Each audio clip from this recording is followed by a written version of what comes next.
nangyari na nagtatrabaho ka sa National Security Council, tapos nagtatrabaho ka pa sa Intelligence Service Armed Forces of the Philippines?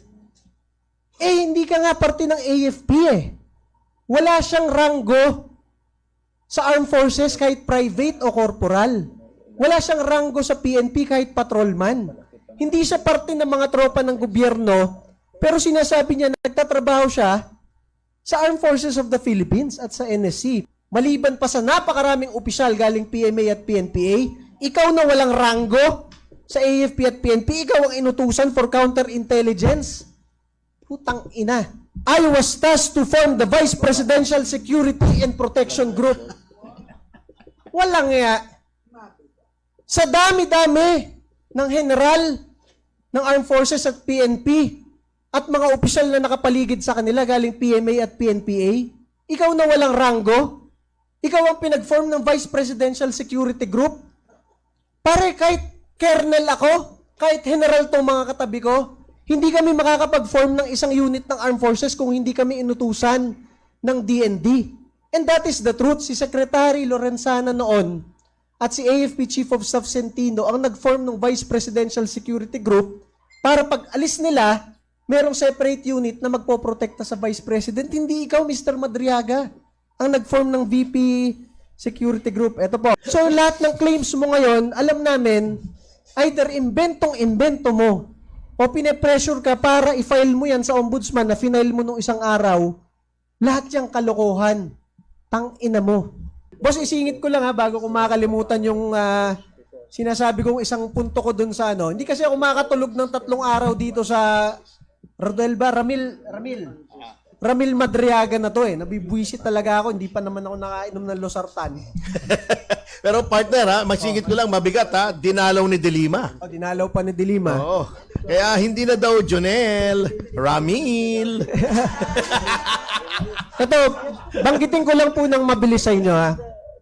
Kami sa Duterte Youth Party List, more than 10 years na namin kasama si Mayor Sara Duterte, Mayor Rodrigo Duterte, Vice President Sara Duterte, Pangulong Rodrigo Duterte. Pag kami napunta sa Davao o sa Malacanang o sa mga opisina nila, normally, kami, hindi agad namin kilala yung mga abogado doon, mga politiko, pero kilala kami. Yusek Cardema, Congresswoman Cardema, binabati kami. Pero, pagpatungkol sa Armed Forces of the Philippines at Philippine National Police, mga PSG, VP PSG, mga nakadetail sa Malacanang sa Davao, kilala namin karamihan yan. Kasi pag napunta kami doon, sasaludo pa yan. Sir, kamusta po? Idol po namin kayo, laban lang po sa NPA. Kasi nga, kami lumalaban sa Kongreso, laban sa NPA. Kaya karamihan ng mga security detail ng Pangulo sa PSG at ni Vice President Sara Duterte sa VP PSG, kahit nung mayor pa siya sa Davao City, kilala namin karamihan yan.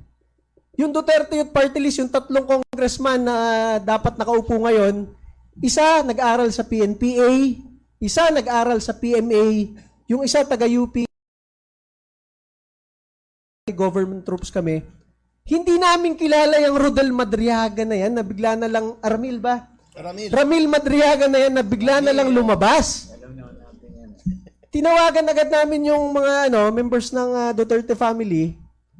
Sabi, parang hindi rin namin kilala yan eh. Kahit yung mga security, mga dating PSG commander, Yusek, hindi namin kilala yan. Dininay sir eh.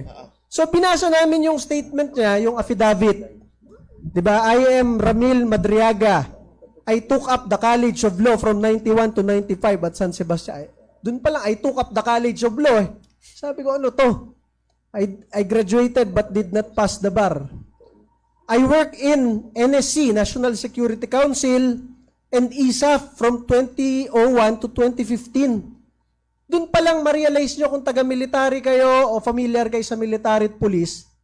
Paano nangyari na nagtatrabaho ka sa National Security Council, tapos nagtatrabaho ka pa sa Intelligence Service Armed Forces of the Philippines? Eh, hindi ka nga parte ng AFP eh. Wala siyang ranggo sa Armed Forces kahit private o corporal. Wala siyang ranggo sa PNP kahit patrolman. Hindi siya parte ng mga tropa ng gobyerno, pero sinasabi niya na nagtatrabaho siya sa Armed Forces of the Philippines at sa NSC. Pangalawa, I worked in the NSC, NBI from 2018 to 2020. Paano nangyari nagtatrabaho ka sa National Security Council, tapos nagtatrabaho ka rin sa NBI under ng DOJ doon sa 2 taon na yon? Anybody na familiar sa government service, alam nyo na agad sinungaling eh. Pangatlo, from 2018 to 2021, I work in the NSC, National Security Council, PSG, Presidential Security Group, and GHQ, General Headquarters. Ano yun? Yun rin yung same date nung nagtatrabaho ka sa NBI. So nagtatrabaho siya sa 4 na ahensya ng gobyerno, imposible yun. When you work in the PSG, separate unit ka na ng armed forces. Kasi pag nagkaroon ng kaguluhan sa bansa, nakadepensa lang kayo sa Pangulo. So yung sinasabi niya, nagtatrabaho siya sa PSG, sa GHQ, sa Camp Aguinaldo, sa NSC, sa Viluna, at sa NBI, sa Maynila, sabay-sabay, dun pa lang makita nun niya na abnormal tong tao na to. Talagang ma-high blood ka sa ano. Pangatlo, at the start of the 2016 election campaign, then Congressman Roy Logoles introduced me to the Duterte family to provide political and security advice. Pare, mapapainom talaga ako ng losartan eh. Una, si Congressman Roy Logoles, yung binanggit niya, patay na, kaya hindi mo ma-verify kay Roy Logoles. Pero nagsalita si Malu Tiquia, Chief of Staff ni Roy Logoles, hindi rin daw niya kilala yan. Dun pa lang, di ba? Pangalawa, inirekomenda ka nung patay na congressman sa Duterte family para ikaw ang mag-provide ng political and security advice kay Mayor Duterte. Pare, veteran politicians yung mga Duterte. Ang tatay ni Pangulong Duterte, gobernador na 1950s, 1960s. Cabinet secretary na 1970s. Ang anak, mayor, long-term, naging congressman, naging presidente pa. Tapos, ikaw ang magbibigay ng political advice dito sa political family na ito. Tapos sinasabi mo dito, ikaw rin ang pinagbibigay ng security advice sa dami ng general ng Armed Forces of the Philippines na na-assign sa Task Force Davao. Ikaw na walang ranggo sa AFP o PNP, ikaw ang magbibigay ng military advice. I was also assigned to form groups that would support President Duterte's candidacy for president. Yan yung mga isang tao lang nag-volunteer ako, tapos sinasabi na niya siya na yung nagtumulong, di ba? When Duterte was elected president, he ordered me to serve as counterintelligence agent for the National Security Council. Talaga namang Police, kontrolado mo kung may baseball bat ka nga naman talaga, mapapalo mo sa ngipin at sa pagmumukha niya to eh. Nung naging presidente si Duterte, inutusan ka? Dapat hindi mo Masabi ko sa inyo, yan. ang presidente ng Pilipinas, napakaraming sekretary, napakaraming undersecretary, napakaraming assistant secretary, at napakaraming general sa Armed Forces at sa PNP. Maliban pa sa napakaraming opisyal galing PMA at PNPA, ikaw na walang ranggo sa AFP at PNP, ikaw ang inutusan for counterintelligence. Putang ina. Pangatlo, basahin ko lang kasi baka makalimutan ko. During that time also, I was instructed to provide intelligence information for President Duterte's Oplan Double Barrel. Nandiyan si Chief PNP Bato, graduate ng Philippine Military Academy, at napakadaming graduate ng Philippine National Police Academy, FBI Academy sa US. Ikaw ang inutusan ng presidente mag-lead sa intelligence information? Putang ina talaga, mapapamura ka talaga. Pangatlo, sometime in 2018, I was formally assigned by President Duterte to work for the Presidential Security Group. Masabi ko sa inyo, kahit pulis at sundalo ka, kahit graduate ka ng Philippine Military Academy at Philippine National Police Academy o Officer Candidate School, hindi ka agad makakapasok ng PSG kung hindi ka mag-VIP training sa PSG mismo. Wala dyan yung mag-outsource sila na, ayun, pwede yung nagtitinda, mukha kasi nagtitinda ng ano to sa kanto eh. Ito, pwede na tong PSG. Paano mangyari yun? Di ba? Pang-apat, in 2018, I was introduced by President Duterte to his daughter, Davao City Mayor Sara Duterte, and likewise tasked by the President to provide intelligence gathering involving politics, law, to Mayor Sara Duterte.